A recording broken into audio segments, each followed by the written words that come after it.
বাংলাদেশের মিডিয়া মাঝে মাঝে দুর্ধর্ষ সব খবর দেয়।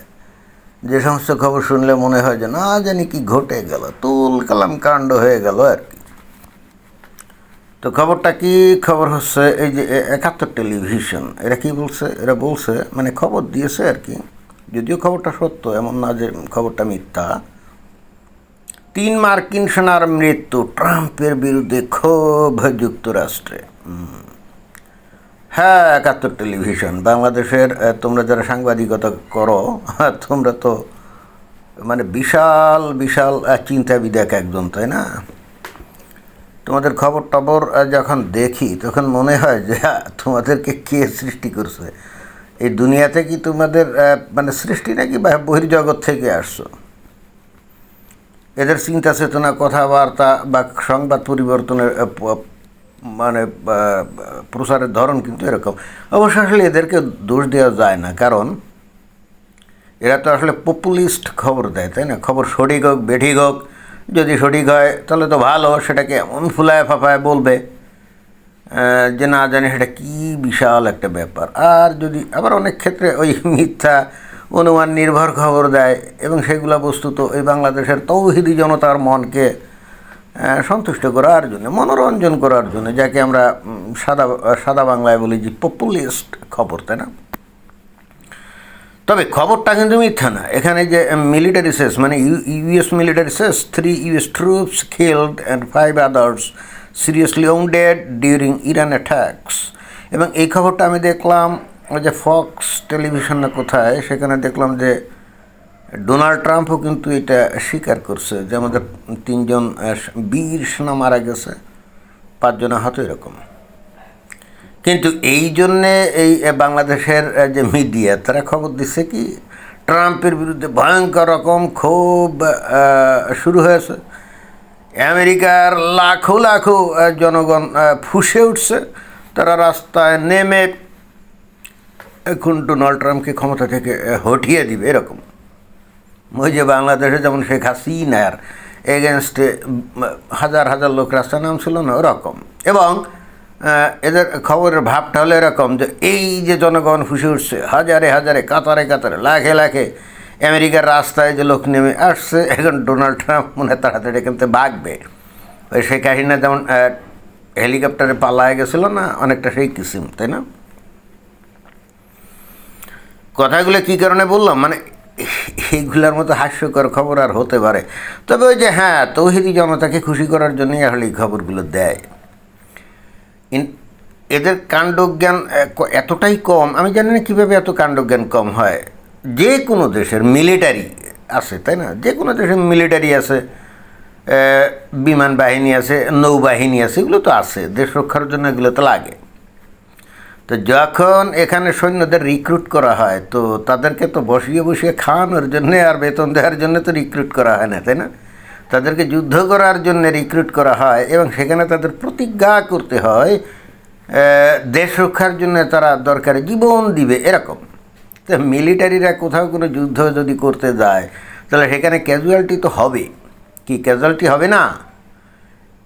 মারা যাবে, কিছু তো মারা যাবে। এমন তো না যে আমেরিকার সেনাবাহিনী বলে তাদের কেউই মারা যাবে না, আমেরিকার সেনাবাহিনী বলে তো কেউ মারা যাবে না, এরকম তো হয় না। যেমন ইরাকের সাথে যখন যুদ্ধ হয়েছিল, তখন তা কত প্রায় 4,500 মতো মার্কিন সৈন্য মারা গেছিলো। কিন্তু তারপরে এই যে আফগানিস্তানের যে 20 বছর ধরে ছিল, সেখানেও প্রায় 3,000 মতো, 3,000 মানে কিছু কম সৈন্য কিন্তু সেখানে মারা গেছিলো।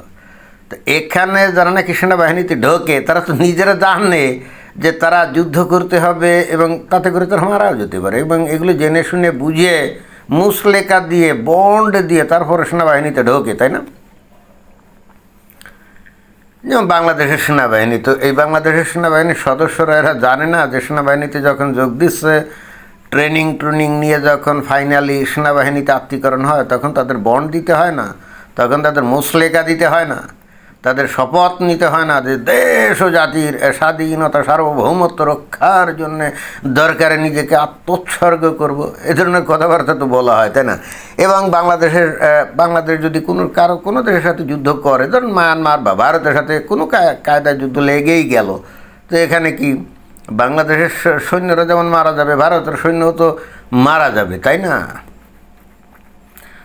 তো যাই হোক, এই সমস্ত কমন সেন্স এদের নাই। এখন কথা হচ্ছে, অনেকে বলবে যে এইটা দেশ রক্ষার যুদ্ধ হলো কী করে? ওই কোথায় 11-12 হাজার কিলোমিটার দূরে আমেরিকা, আর কোথায় পারস্য অর্থাৎ ইরান। তো সেখানে এসে আমেরিকার সোনারা যুদ্ধ করছে, তো এটা দেশ রক্ষার যুদ্ধ হলো কী করে? এটা তো অ্যাগ্রেসিভ একটা ব্যাপার, অর্থাৎ আগ বাড়িয়ে একটা দেশকে আগ্রাসন করা হচ্ছে, তাই না? এটা তো অন্যায়। অনেকে বলবে, কিন্তু এরা জানে না যে আমেরিকা সুপার পাওয়ার মানে কি। আমেরিকা সুপার পাওয়ার মানে তো হলো এটাই যে পৃথিবীর যে কোনো প্রান্তের যে কোনো দেশ আমেরিকার ইন্টারেস্টকে যদি ক্ষুণ্ণ করে, স্বার্থকে যদি ক্ষুণ্ণ করে, তাহলে আমেরিকা প্রয়োজনে সেখানে গিয়ে যুদ্ধ করবে, এবং এটাই আমেরিকাকে রক্ষা। কারণ আমেরিকার ইন্টারেস্ট মানে আমেরিকার রক্ষা। আমেরিকা সুপার পাওয়ার এই কারণে যে সারা দুনিয়া তাদের ইন্টারেস্টগুলো রক্ষিত হয়, আর সেই ইন্টারেস্টগুলো রক্ষা করার জন্যই তারা এরকম এই এয়ারক্রাফট ক্যারিয়ার নামক বিশাল বিশাল জাহাজ তৈরি করছে, যেগুলোকে বলা হয় যে ফোর্ট্রেস, তাই না? মহাসাগরে ফোর্ট্রেস, ওই যে জেরালার্ড ফোর্ট, তারপরে ইউএসএস কি এব্রাহাম লিঙ্কন, তারপর এন্টারপ্রাইজ, এরকম 11টা আছে, তাই না? তো এগুলো কি বানিয়েছে কি ওই মজা করার জন্য নাকি, না সাগরে ভ্রমণের জন্যে? এগুলো তো বানিয়েছে সারা দুনিয়াতে তাদের ইন্টারেস্ট রক্ষা করার জন্যে। এবং সেই ইন্টারেস্টটা কি? আমেরিকাতে এই যে যারা নাকি আমেরিকার সমালোচনা করে না, আমেরিকার ধ্বংস কামনা করে, বলে না যে আমেরিকা মুর্দাবাদ, আমেরিকা না ইরান, ইরান। ওই যে বাংলাদেশে কতগুলো দেখলাম যে স্লোগান দিচ্ছে। আরে ভাই, এদেরকে যদি বলা হয় তোরা ল্যাংটা হয়ে যদি আমেরিকার এম্বাসির মধ্যে ঢুকিস, তাহলে তোদের এমনি ভিসা দেওয়া হবে। এরা সব দেখবেন যে ল্যাংটা হয়ে দৌড়ে আমেরিকান এম্বাসিতে ঢুকে ওই যে আমেরিকা বলছে না মুর্দাবাদ, ওই আমেরিকার বিষয় নিয়ে আমেরিকা যার জন্য কিন্তু পাগল হবে। এটা কেন? আর আমেরিকা এত আকর্ষণীয় দেশও বা কেন?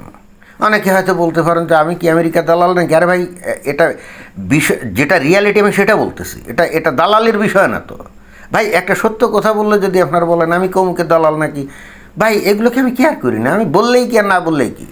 বিষয়টা হলো আমেরিকা সারা পৃথিবীতে দাদাগিরি করে বলে তাদের ওই যে ডলার কারেন্সি আছে না, এই ডলার কারেন্সি তারা ডমিনেট করতে পারে বলে সারা দুনিয়ার সমস্ত দেশ আমেরিকার সাথে ব্যবসা করার জন্য ব্যস্ত থাকে। ক্লিয়ার?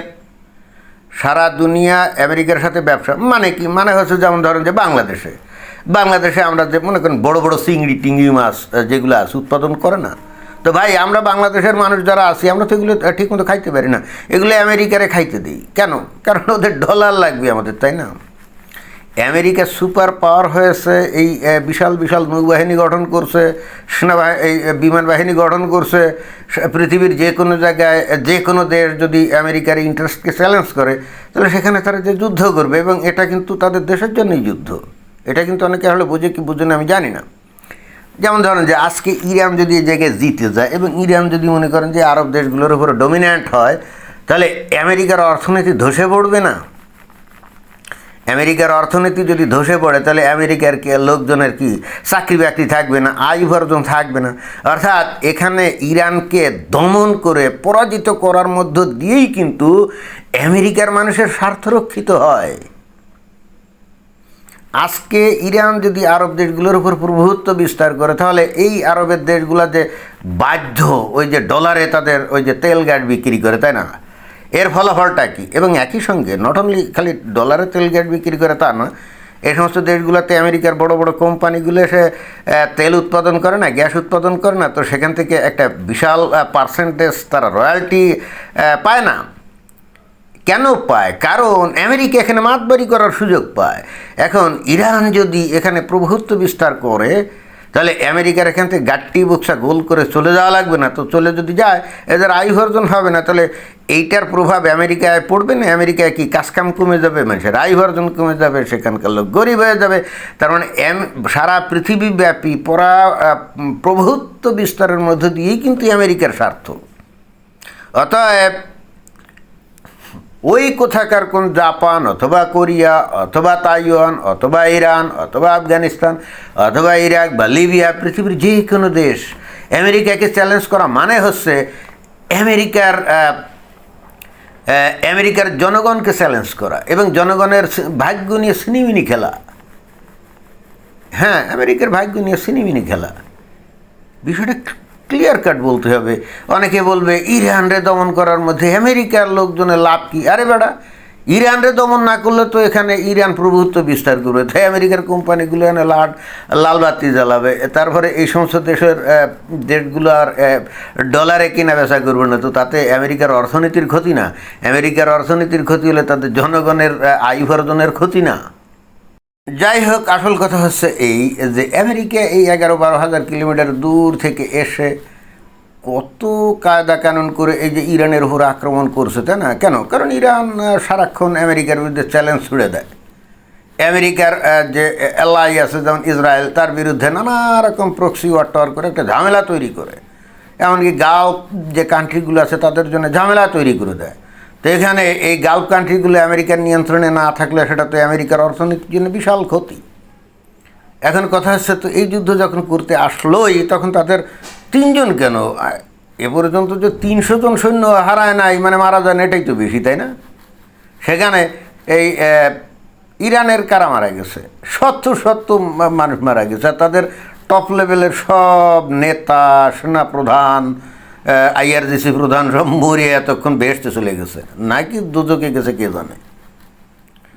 কথা হচ্ছে যে এই আমেরিকার সেনাবাহিনী ওরা নিজেরাও জানে, এবং ওদেরকে যখন রিক্রুট করা হয়, ওই যে দেশের স্বাধীনতা সার্বভৌমত্ব রক্ষা করব এই শপথ তো নেয়। ইন্টারেস্টিং ব্যাপার হলো, আমেরিকার আশেপাশের কোনো দেশের সাথে তো এদের কখনো যুদ্ধ লাগেনি, লাগবেও না, মেক্সিকো আর কানাডা, তাই না? তাহলে এদের দেশের স্বাধীনতা সার্বভৌমত্ব মানে হুমকির মধ্যে ফেলতে পারে কে? পাশের দেশ তো পারে না, তাই না? অর্থাৎ এই আমেরিকার সেনাবাহিনী, নৌবাহিনী বা বিমান বাহিনীতে যখন ঢোকা হয়, মানে রিক্রুট করা হয়, তখনই সেখানে এই কন্ডিশনও থাকে, এদের দেশে অথবা দেশের বাইরে যেখানে আমেরিকার ইন্টারেস্টে কেউ হুমকি সৃষ্টি করবে, সেখানে যুদ্ধে যাওয়ার জন্যে তাদেরকে প্রস্তুত থাকতে হবে, এবং ওইখানে যুদ্ধ করাটাই হলো আমেরিকার স্বাধীনতা এবং সার্বভৌমত্ব রক্ষা করা। বোঝা গেছে? বাংলাদেশের সেনাবাহিনীতে যখন ঢোকায় তখন শুধুমাত্র বাংলাদেশের আভ্যন্তরীণ ব্যাপারটাকেই বুঝায়, এখানে ওই দেশের বাইরে গিয়ে যুদ্ধ করার এই বিষয়টি সবাই বুঝায় না। বাট আমেরিকা যেহেতু একটা সুপার পাওয়ার, সারা পৃথিবীতে যেহেতু তাদের প্রভুত্ব মাতবাড়ি, অর্থাৎ তাদের ওই শপথ বাক্যের মধ্যে ওই জিনিসগুলোও থাকে যে দেশের স্বার্থ রক্ষার জন্য দরকারে তারা দেশের বাইরে গিয়ে 1000 কিলোমিটার দূরে গিয়েও তারা কিন্তু একেবারে ডেডিকেশন সহকারে তারা যুদ্ধ করবে, এটাই। এবং তাতে মারা যেতেই পারে, এটাই স্বাভাবিক। এবং এই আমেরিকার পাবলিক এই 3 জন মারা গেল না 300 জন মারা গেল সৈন্য, এগুলো নিয়ে আগে থোড়াই কেয়ার করে। আসলে এই বাংলাদেশের লোকজনের বা সাংবাদিকদের আমি জানি না, এদের অনেক ক্ষেত্রে আমেরিকাটিকে ঘুরে দেখে না। আমিও তো আমেরিকায় ঘোরাঘুরি করি, এগুলো নিয়ে ওরা কেয়ারই করেন, ড্যাম কেয়ার। এই কয়জন মারা গেছে ওরা জানেও না। আমেরিকার অনেক লোক হয়তো জানেই না যে আমেরিকা এখন ওই ইরানে এসে যুদ্ধ করছে। হ্যাঁ, এটাই রাইট, এটাই সত্য। আমেরিকার বহু লোক জানেই না যে এই আমেরিকান সেনাবাহিনী এসে যেই ইরানে যুদ্ধ করছে। এই সমস্ত খোঁজখবর নিয়ে তো টাইম নাই, এগুলো তো ফালতু মনে করে। তো ধর এটা কোনো খবর হলো নাকি? তবে হ্যাঁ, কিছু লোক যে রাস্তায় নামে না তা কিন্তু না। কিন্তু তারা কারা? তারা হলো এই মুমিন মুসলমানের দেশ থেকে ওইখানে মাইগ্রেন্ট হয়ে গেছে না, যারা নাকি এইটাকে মনে করছে যে এই আমেরিকান সরকার ইরানের ওপরে ঝাঁপিয়ে পড়ছে, মানে মুসলমানদের ওপরে ঝাঁপিয়ে পড়ছে। এই গুটি কয়েক লোক হয়তো রাস্তায় নেমে হয়তো প্রতিবাদ করে, ব্যাস এইটাই, এই পর্যন্তই। এখন বাংলাদেশের মিডিয়াগুলো হয়তো ওইটুক দেখে মনে করছে যে ওরাই সমস্ত আমেরিকার প্রতিনিধি। মানে ফাতরামের একটা সীমা থাকা উচিত। ধন্যবাদ।